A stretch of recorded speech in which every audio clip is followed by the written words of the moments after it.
So, I was talking to this client of mine who is a fresh graduate and still looking for something which can make sense to them because, of course, when you are graduating, when you are trying to find meaning in everything what you do, you need a purpose, you need a goal as well. But goal is something which is a milestone towards your purpose, right? So, how do we find purpose? There are many tools about finding purpose. You don't have to sit back and do an ikigai format. Of course, ikigai helps you to understand more about you, and if you have time, definitely spend 3 to 4 hours understanding yourself in detail.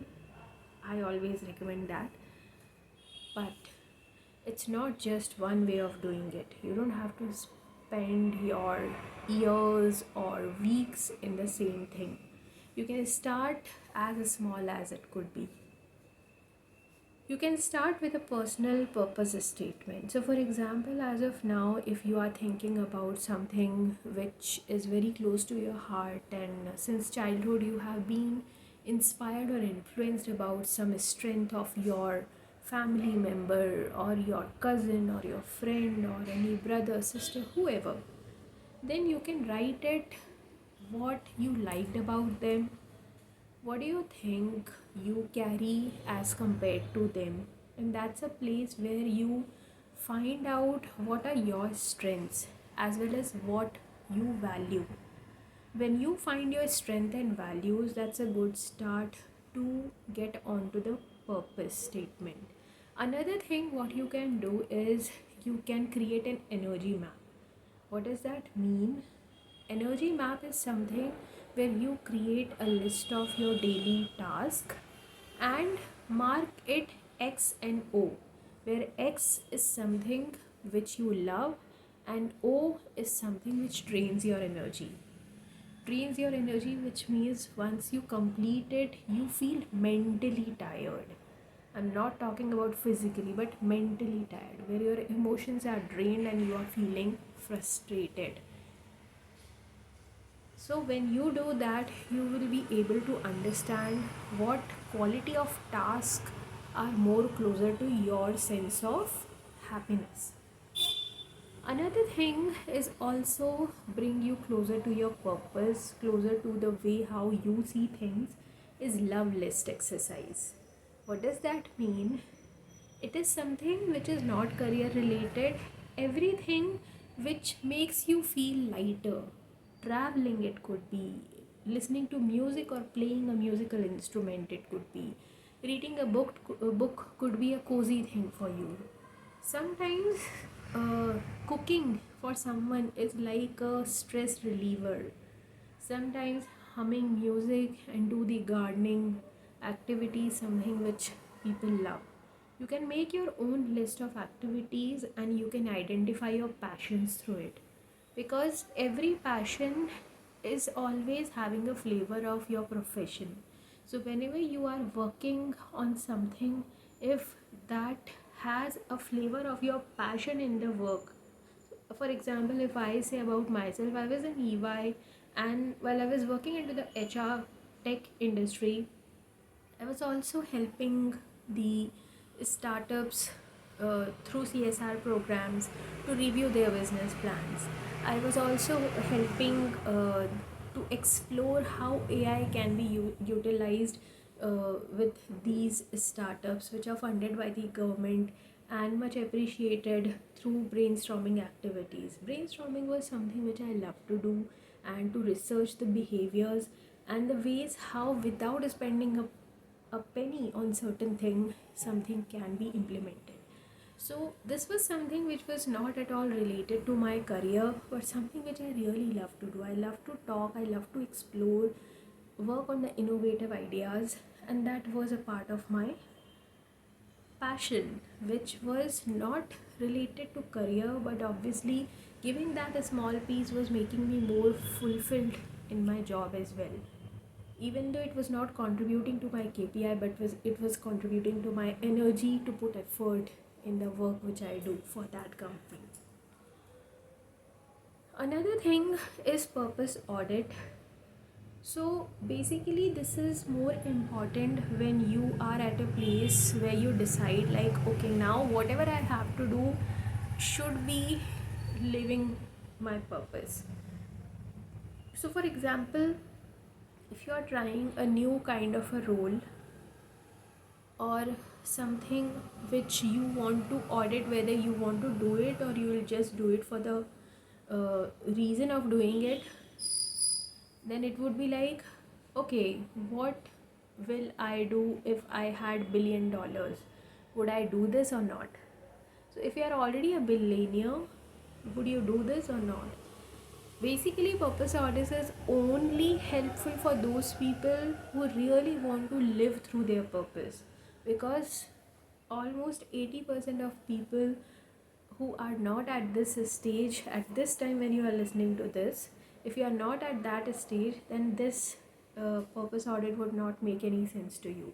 This is for the people who want to live their purpose, who want to identify their purpose and just do everything, and materialistic things does matter to them, but not more than their purpose.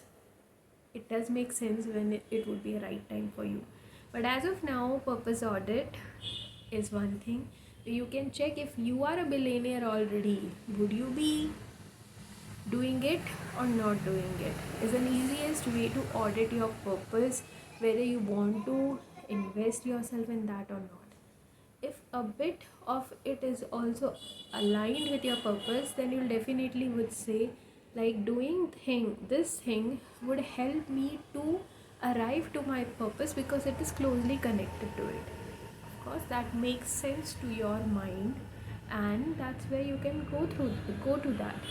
However, this auditing helps to build a clear mindset and meaning of doing what you are doing. Another thing through which you can utilize to find your purpose is SMART goals. When you have a specific, measurable, achievable according to you, relevant based on the timelines, and time bound where you know by when you have to do it, or at least you have a plan, and also aligned with your values, which agrees to you based on all the integrated situations that could happen to achieve that goal, then this would help you to reach to a milestone. And when you do this thing, gradually you will uncover the thing which is closer to your purpose. In those values, in those journeys, in that work, in that collaboration, in those efforts, you'll find something which is more than materialism, something more than just a skill. I would say it could be, for example, when you did something for someone. For example, you have created an app, and when this app, based on the SMART goals, you have already decided like it should be relevant for the schools. This would help teachers to track a student's progress, something like that you have created. Okay, now while doing that, if that gives you a feeling of, there could be two or three feelings. One, you earn really well, so that could be something where you earned, and along with earning you also felt really good because it had made someone happy beyond yourself. So you were happy with the finance or the profit, but that school teacher, those students, and the way how the work has been changed over there had made a meaning to you. Now, along with that app, you also want to contribute to school education. You decided, okay, this part of profit would go in the earnings and this part would go in the social responsibility, where you are contributing to the funds for improvising the education. Now when this kind of thought comes while you work on certain thing, that is bringing you closer to the purpose, where there is nothing which is related to materialism, but it is more related to the intention behind it. So you did something, but it created an intent, and unless you are not doing it, you are not able to find your purpose, right? So goal setting is another thing. Now, there are also another reflective and social tools. If you are already engaged into a kind of career, or you are a homemaker, or you are a parent as well, then many other things that could happen while sitting at your place, or putting time, effort, or money, or any of these as well. For example, volunteering. So this is something where you always get engaged or think about things which bother you, which the world is talking about. For example, cleanliness is something where neighborhood cleanliness could be talked by anyone. But how much you want to get involved in that depends on you. Sometimes you just want to pay. For someone, it would be like taking a broom and start helping to clean the roads as well. That could happen, right? For example, for animal care, maybe you are not an animal person, but the other person wants to pet them, to provide medicine and food to them. So, depending on time, effort, or money, what you want to volunteer with, it depends on your intensity and passion towards how you perceive that. And this is also a part where you will able to find what exactly you want to see changed and for the better in the world. Another one is mentoring or colleague feedback. So this is something where you are being appreciated. For example, you can go to your mentor and ask them, what good you see in me? What do you think is my strength? You can check with your colleague, what do you find good in me? Do you think I'm good at it, or something which is unique as compared to the rest of the friends or the people around? It is a very genuine conversation where you are not listening to be judged, but you are listening to understand yourself. And when you come from a place of understanding, people do share their opinions, and that is their opinion.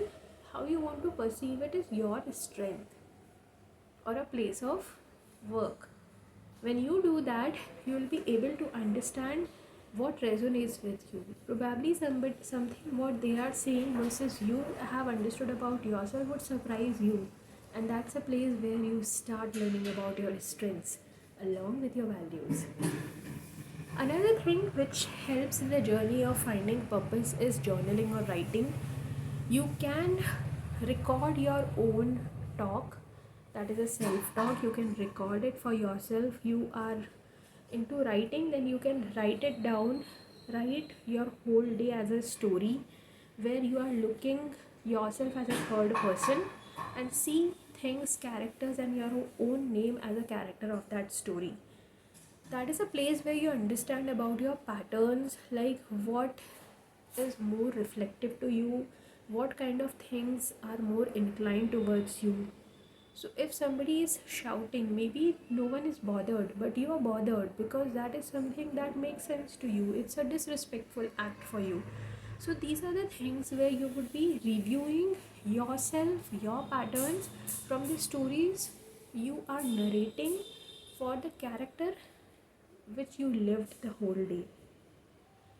How this helps you to identify your purposes, because when you write, you see yourself as a third person who is performing somewhere, at home or at office or at your college or university, anywhere, or in a party as well, or while traveling. So you understand how you see this person. It's like you are traveling with a person, and if somebody asked you to describe how this person was, then you would be writing like, okay, this person loves to wear slippers while hiking. Kind of strange, right? In the similar way, you can write yourself like, and you could be as descriptive as it is possible. Because when you write it, you will be able to understand this is something which, without even thinking, I do. And when you understand your patterns, you understand what is more important to you in life, what you choose to ignore, and that also brings you closer to your purpose. Last but not the least, which I am going to share, is intentional conversations. Intentional conversations mostly are successful when you are talking to new people, those people whom you don't know, who don't know about you. Whenever you are talking, that is, whatever you are sharing is everything new for them. And for you too, you don't know from where they are coming, you don't know from what they would supposed to talk. When you talk to unknown people, new people, then you are able to understand yourself differently. And because you have to put an effort to talk what topic I should choose, what kind of cause or activity I should engage into to talk to these kind of people. So if you are really into it, I would suggest spend half an hour to talk with at least two people in a week, not less than that, to the new people. It could be a shopkeeper as well who don't know any background, but you can check with them. Whatever the product they are selling, you can ask them when you started this business. Something which is not at all related to your life, and you will get to know a lot about yourself. Because when you are asking, you don't even know what would be the next question. It would be depending on the conversation or the question what the other person asked you as well. So, all the best for your purpose journey. I hope these examples would help you to go closer to your purpose, and all the best for the meaningful life you are seeking to live into. Thank you so much.